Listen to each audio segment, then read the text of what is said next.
हम गीतकार वकील बागी। तो भाई लोग आज एगो बहुत सुंदर जबरदस्त मुखड़ा लेके आयल बानी। आज जे भाई के पसंद आई ओके पर्सनल एक आदमी के देव।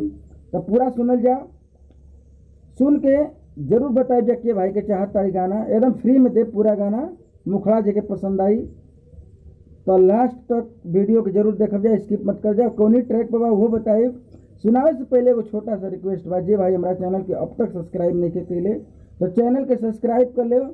काहे से कि ऐसे ही सुंदर सुंदर मैटर हम हमेशा फ्री में लिख के लेके आई ना तमाम सिंगर खातिर। तो आप लोग मुखड़ा सुनल जा, ओकरे बाद बताओ तनी कौना ट्रैक पर बा। अखिया से दूर जइबू, अखिया से दूर जइबू तो जियल जाई ना। अखिया से दूर जइबू तो जियल जाई ना।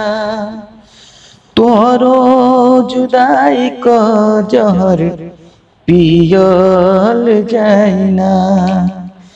तोहरो जुदाई का जहरिया पियल जाई ना।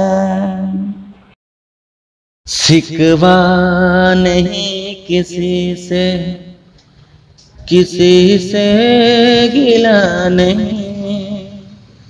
शिकवा नहीं किसी से, किसी से गिला नहीं।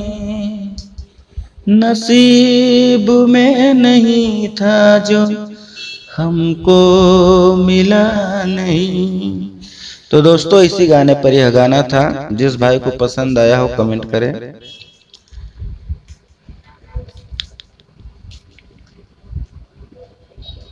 और लाइक करना बिल्कुल न भूलिए। किसको यह गाना पर्सनल में चाहिएगा, जिसे गाना हो प्लीज वही मांगे, क्योंकि इस तरह मांग कर लेकर गाना ना हो तो ना ले। तो जिसे गाना हो वो कमेंट करे अपना